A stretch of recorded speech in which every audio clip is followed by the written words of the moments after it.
نحمدہ ونصلی علی رسولہ الکریم اما بعد فاعوذ باللہ من الشیطان الرجیم بسم اللہ الرحمن الرحیم وَلِكُلِّ أُمَّةٍ جَعَلْنَا مَنْسَكًا لِيَذْكُرُوا اسْمَ اللَّهِ عَلَى مَا رَزَقَكُم مِّن بَهِيمَةِ الْأَنْعَامِ۔ اللہ رب کائنات نے سورہ حج کی اس آیت میں قربانی کے متعلق ارشاد فرمایا ہے کہ قربانی چوپائے پالتو جانوروں کی کرنی ہے، ایسے جانور جو پالتو بھی ہوں اور چوپائے بھی ہوں، ان جانوروں کی قربانی کرنی ہے، ان کے علاوہ کسی جانور کی قربانی نہیں ہو سکتی۔ اور اس کے ساتھ ان چوپائے جانوروں میں جو پالتو بھی ہیں لیکن کچھ ایسی اقسام ہیں، ٹائپس ہیں، کائنڈز ہیں کہ جس قسم کے یا جن اقسام کے یا جن ٹائپس کے جانوروں کو ہم قربانی میں استعمال نہیں کر سکتے۔ نبی علیہ الصلوۃ والسلام نے فرمایا اربع لا تجوز فی الاضاحی، 4 قسم کے جانور ایسے ہیں کہ جو قربانی کے لیے استعمال نہیں ہیں، جائز نہیں ہیں۔ اللہ کے رسول کون سی وہ 4 اقسام ہیں، وہ 4 ٹائپس ہیں کہ جن جانوروں کو چوپائے ہونے کے باوجود، پالتو ہونے کے باوجود ہم قربانی میں استعمال نہیں کر سکتے؟ تو نبی علیہ الصلوۃ والسلام نے فرمایا ہے العوراء بین عورها، ایسا چوپایا جانور، ایسا پالتو جانور جو کانا ہو اور اس کا کانا پن واضح اور ظاہر ہو، وہ جانور بطور قربانی استعمال نہیں ہو سکتا۔ نمبر 2 والمریضۃ بین مرضها، ایسا مریض، ایسا بیمار جانور جس کی بیماری، جس کا مرض واضح ہو، ظاہر ہو، پتہ ہو کہ یہ جانور بیمار ہے، یہ جانور فلاں بیماری میں مبتلا ہے، فلاں مرض اس کو لگ چکی ہے، تو ایسا جانور بھی قربانی کے لیے استعمال نہیں ہو سکتا۔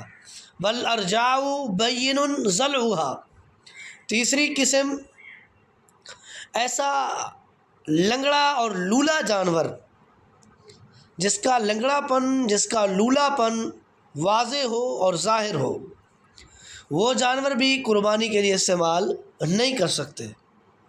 قربانی کے لیے جانور لے آئے ہیں، قربانی سے پہلے اگر وہ لنگڑا ہو گیا ہے، لولا ہو گیا ہے، یا اس کا لنگڑا پن، لولا پن واضح ہو گیا ہے، جتنا موٹا فربا جانور ہے، خوبصورت ہے، پھر بھی وہ جانور ہم قربانی کے لیے استعمال نہیں کر سکتے۔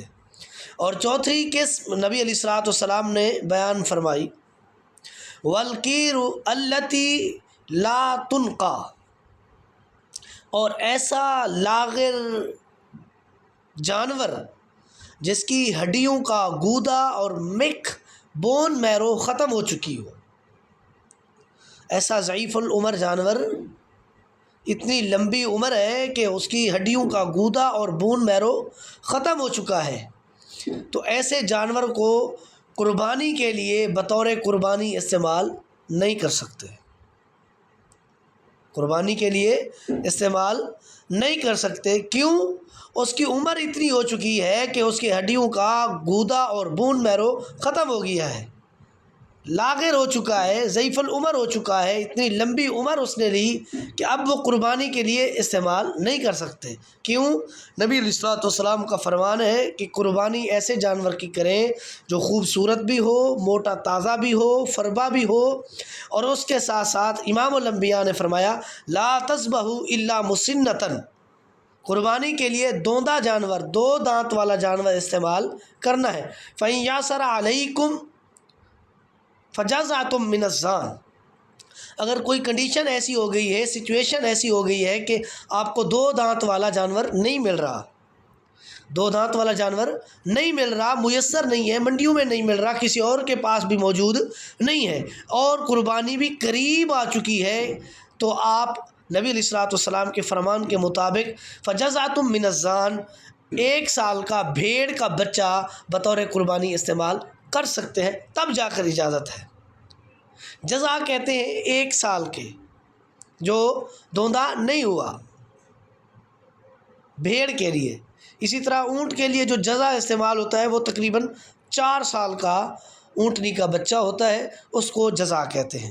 لیکن امام الانبیاء نے کیا فرمایا؟ فجزاتم من الضان، بھیڑ کا 1 سال کا بچہ بطور قربانی استعمال کریں. اور یہ صرف ہے ہی آپ کے لیے جس پر اتنی تنگی ہے کہ وہ 2 داندہ جانور نہیں لے سکا، اس کو میسر نہیں ہوا، منڈی میں موجود نہیں تھا، کسی اور کے پاس موجود نہیں تھا، اس کی کوشش اور کاوش کے باوجود وہ جانور نہیں ملا، تو وہ شخص ایسا جانور استعمال کر سکتا ہے. اللہ تبارک و تعالی ہمیں قرآن و سنت سمجھنے کی توفیق دے. ھذا ما عندی واللہ اعلم بالصواب وما توفیقی الا باللہ.